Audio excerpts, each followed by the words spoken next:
Next topic is asylum seeker policy and the economics of asylum seekers, which is a hugely interesting topic because, of course, it's a focus, and while a lot of it's humanitarian, of course, and a social issue, people are wondering whether there's any economics associated with a crowd of many tens of thousands of people who want to come to Australia, yet we seemingly don't want to embrace them here. So the first question we actually have is from Jessica Stone.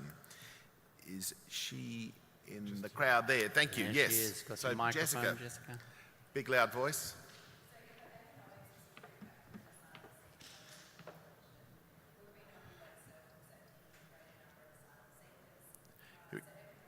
Can you start that again? Just start again. Sorry. Yeah, that'd be good. Thank you. If economics was a true factor in asylum seeker policy formulation, would we not be better served accepting a greater number of asylum seekers? Economics would suggest cost-benefit analysis should underlie asylum seeker policy. So I suppose what I'm asking is, even taking into consideration social implications, are the potential benefits being ignored? Well, I frankly think we need to have a debate in this country. Everybody talks about the immigration rate, which is, it's like, you know, trying to push on a piece of string, or it's the tail wagging the dog. What we need to do is have a debate about how big do we want the Australian population to be. This is one of the few parts of the world where the people who live here can decide how many other people live here. You know, we don't have a porous border like the US has with Mexico, or Europe has across North Africa, or from the east. So we can decide. Yet no one ever talks about, they talk about, is it 100, 150, 180, 200,000 people a year? What about starting with the big picture target 10, 20, 30 years down the track and saying, okay, is Australia 25, 30, 50 million people? Because once you have that agreed, you can work backwards and you can work at exactly how many, whether it's asylum seekers or business migrants or students or whatever that you want to let in. But instead we talk about the small figure and not the big figure. So I frankly would like to see a debate, and who knows if there'd be a consensus, but at least someone saying, here's what the population of Australia should be. We know our birth rate and our death rate. The statisticians amongst us can work out, once a number is agreed over a certain period of time, how many that should be. Once you've got that settled, it's quite easy to then say, well, what are the various categories? But instead we talk about, is it 100 grand, 200 grand, that sort of thing. And that is, for me, the wrong end of the debate. And frankly, I think, you know, the numbers should be bigger, probably in the vicinity of 35 to 40 million. And again, if we've decided upon that, we can plan the infrastructure and so forth that goes around it. We do not do it that way at the moment.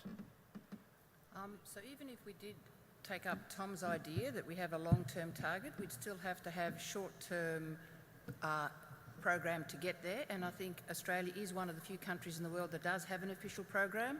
And that program is comprised of skilled migrants, family reunion migrants and refugees. So I think in the asylum seeker policy issue, we're looking at a very small component of people that want to come to Australia. There is a formal refugee program. And so one of the issues is, are we seeing economic refugees getting on boats at the expense of people in an orderly queue? That doesn't mean to say that we want to immediately not accept these people, because obviously they've had quite a strong incentive to get on the boat. But when you're looking at the economics of asylum seekers, then you're not just looking at the asylum seekers, you're also looking at the people already here, you're looking at the people in orderly queues, you're looking at the people coming in through other means. And there is a constraint on how quickly we can actually settle people here. So I would say that there's not all that much economics in the policy of asylum seekers. It is much more about, well, where's the equity compared to other people who want to come, contrasted to how humane is it to actually not accept people, rescue people on boats that are hardly seaworthy. So that'd just be the way I'd start thinking about it. In terms of the costs and benefits, you're right. For every migrant that arrives, they add to both the demand and the supply side of the equation. So they come and they need a house and they need to buy food and they need services, but they also bring a pair of hands and a brain. And I worked for the Bureau of Immigration Research for about 6 years. And on balance, once you take account of short-term, long-term, demand, supply, people here, people arriving, it's not economics that decides the final story, but it's economics that supports that you shouldn't have extreme views either way. It's generated some interesting tweets that are coming through here. One, which I think is a little bit representative, is Mehmet Uzman has just sort of tweeted that immigration is very different from asylum. I think he's having a go at you, Tom, by the way. But you get to choose your migrants, but not those seeking asylum. So I'm assuming that that's an assumption that people are coming here running for their lives rather than us being able to cherry pick people with skills or... Well, but we are the ones who choose. Look, this is a harsh reality of the world that no one wants to confront. There are more people that would want to come to Australia if we let them in than we could ever possibly let in. So by definition, we are choosing. Now, you can call it what you will, but it is the truth, and it is an inarguable truth. We choose. Now, whether we choose 500,000 people a year or 100,000 is still a choice. And all I'm saying is, let's make the choice orderly. Let's have a target in mind, and so that if there are short-term issues with whatever numbers we have, we can at least plan for that. But Stephen, I suspect that the point that gentleman is trying to make is essentially, irrespective of what number we choose, the composition is also something that we can choose. And I think there's no doubt, if we want to maximise the economic productivity and the economic product of Australia, then we would focus essentially all of our migration program on skilled migrants. And it would work, and it would maximise economic growth.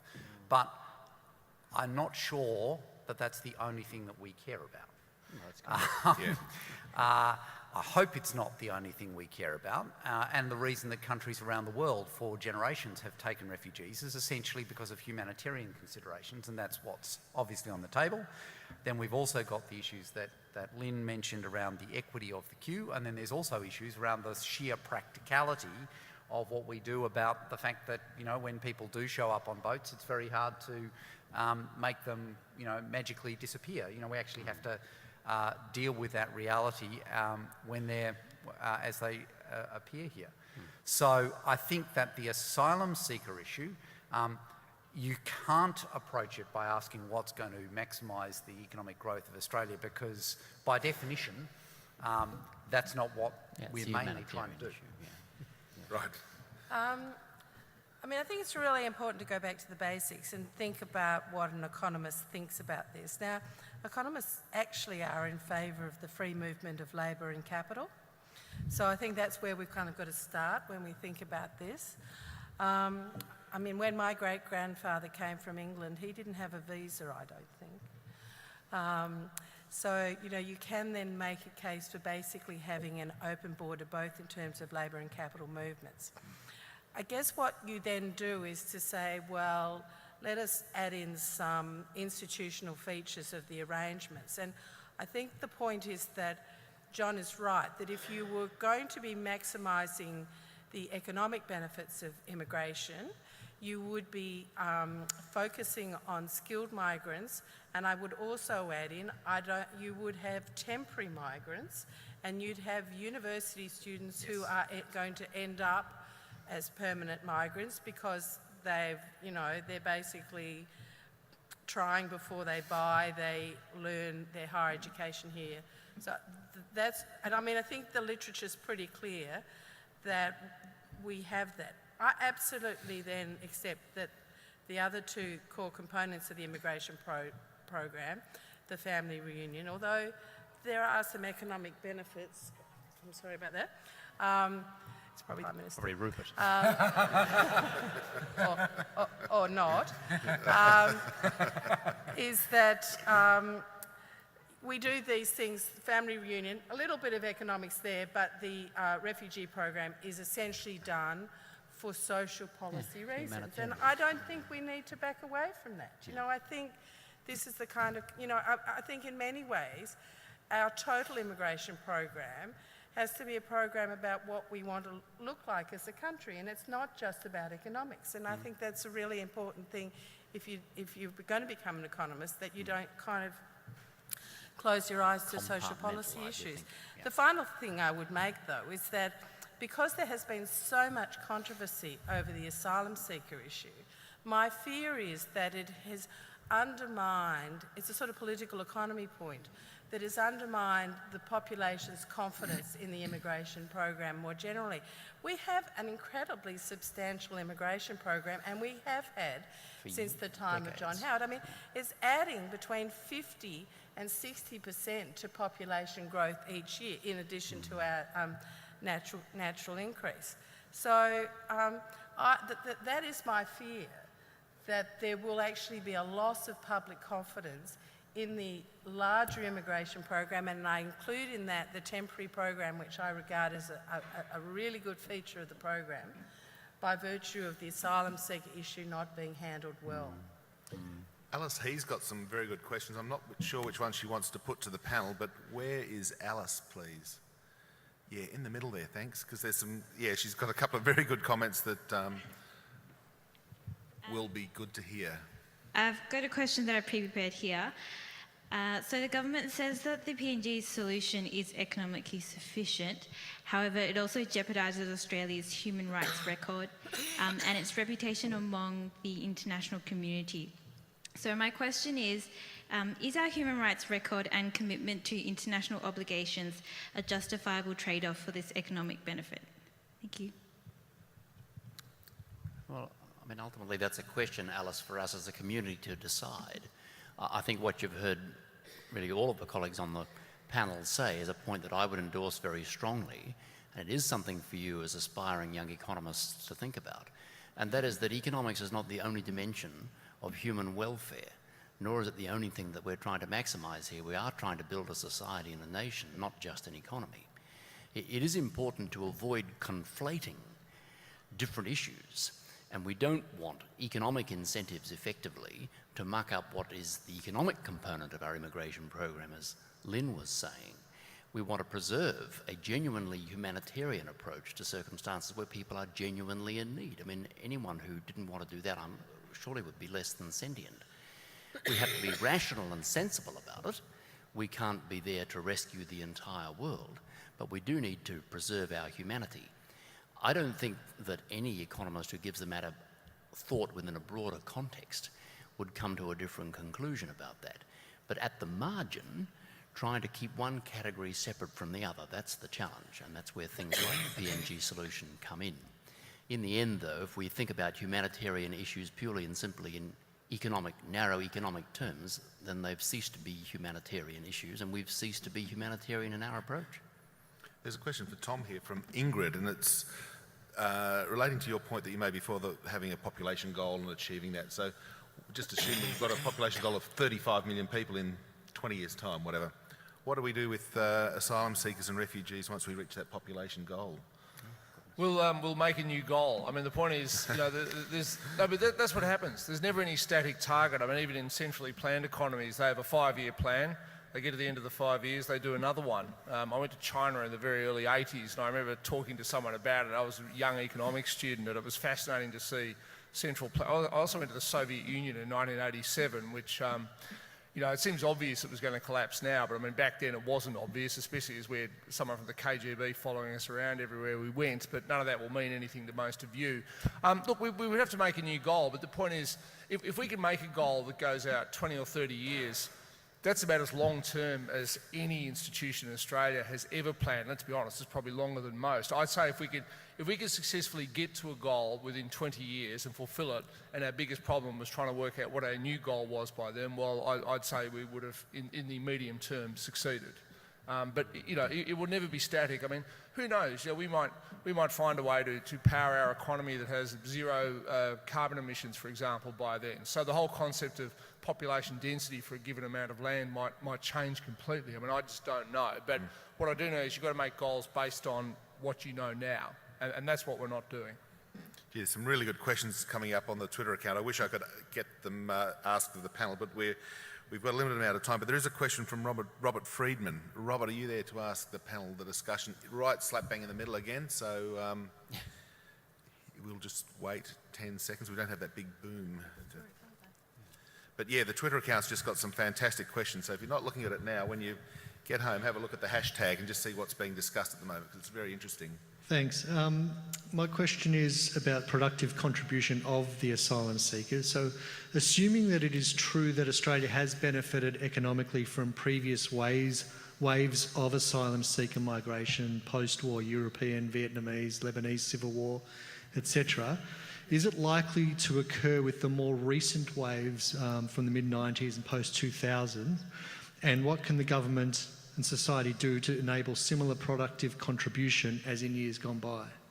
Why would you think it wouldn't? So I'll, going back to the research that I know about,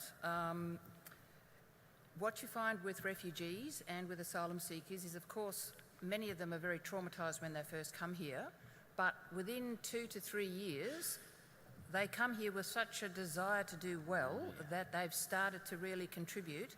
But what's even more but what's even more interesting is that the children of our refugees, what we call second-generation migrants, do better again. Yeah. So I think that I don't think it matters where they come from. It's the push factor and in part the pull factor, because they see Australia as a safe country and they're so grateful to have a new home where they don't have to sort of watch their back the whole time and fear persecution, that they do actually overachieve and take the maximum value they can out of the education system on average. So that doesn't worry me the at recent all. data are really disappointing on that. Says the recent data. Well, first of all, refugees have never done as well in the labour market or economically as other migrants. That's what you'd expect, okay. But, and over time it does improve. But if you look at what happens to refugees from Afghanistan and Iraq and Iran, it's very disappointing. And I mean, we've been through a period of time with having a pretty tight labour market, and yet, 5 years on, you have sort of 90% welfare dependent and very, very low rates of employment. So there really is an issue there. The Vietnamese refugees, they were a different story. There. Okay, they did extremely well. I'm surprised Iran is Well, one of you the go and have a oldest look at the countries in Department of world with Immigration some of the figures. most educated people around. And so, I mean, if you're quoting evidence, that's fine. I do the find it trouble is difficult to that believe. there's a bit of arbitrage of the welfare system that's Robert's got going a on. follow-up question I think he's burning to ask. Just shout out. That's it. Yep. Just to differentiate, that's I guess essentially my question is, if there is a difference with the more recent waves from the previous waves, what can we do as a society and government to try and enable more productive contribution? Assimilation, Yeah, so what do we do about it if Judith, if you're right, or the immigration numbers are right and certain pockets are not as productive? Well, I mean, you just go and look at the Department of Immigration website and you'll find out what the figures are, and they're quite alarming. I mean, it may be partly because, and I mean, the thing is, I think we'll probably all agree that you have to have a measured intake, because they are sort of intensive of settlement services and the like. And therefore, if you have too many, you actually end up spreading those services very thinly, and that may actually have a very bad outcome on these people. So that may be one of the options. But, I mean, don't get me wrong, go back to the point that this is essentially a social policy. But from their point of view, if we can help them to integrate economically into the labour market and the like, that would be a good outcome. And to me, that's a policy challenge that we're not quite sure how to get there. I'm a massive fan of education. I think that, I agree actually with a lot of the Gonski reforms where they're trying to match funding of schools based on the socio-economic background of the people in the schools. And there's no doubt if you have schools full of children or people who are recent asylum seekers or just recent refugees, they should, under the Gonski method, get a lot more money. Now, whether that translates to better educational outcomes, no one knows yet, but that's what I think is what you can do for people. Whether we're doing it enough at the moment, who knows? Whether Gonski will work, I don't know. But I do think education is a step in the right direction. So if Judy's right, then you've got to look at the outcomes, and that's what Jude's done. And so then what you do is you go back and you say, okay, well, we know we're giving these new arrivals specialist settlement services. We're getting it wrong. What do we need to change? So I think that's the policy challenge she was talking about. But I would be very surprised if the desire to do well wasn't there, given where they've come from. I don't think she's denying But I think it's also a reflection of the changing nature of the labour market. Like, quite a lot of the Afghanis arrive are essentially illiterate. There are no jobs for people who are illiterate in Australia. Well, then you work on the education, as Tom said. non-English speaking. We're running out of time, or we've got time. Question from the floor. Yes, please, fire away. Hi.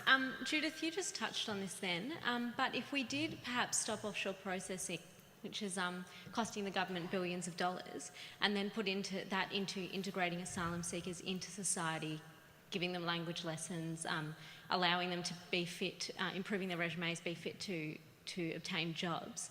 Do you think that that would then be an effective way of boosting the productivity of asylum seekers? And if so, why aren't we doing that? Well, I guess the $64,000 question in that is that if you cease offshore processing, do you then get a re-emergence of the uncontrolled flow of asylum seekers? Yeah. So, I mean, we've spent $10 billion on this stuff. It's just an extraordinary amount of money. And that's not in terms of settlement services, that's just in terms of like dealing with it. So, yeah, I mean, that would be a really good outcome if we could have a controlled flow of asylum seekers and we could devote money to improve the settlement services. That would be a good outcome. But I think this is what, I don't think it's actually a term that economists devise. It's a sort of wicked problem, isn't it? That there are no easy answers and you kind of think, oh, well, I'll do this, but then you think, oh, well, no, but that happens, and then I'll do that, and then, oh, no, this happens. So I think it really is a truly wicked problem.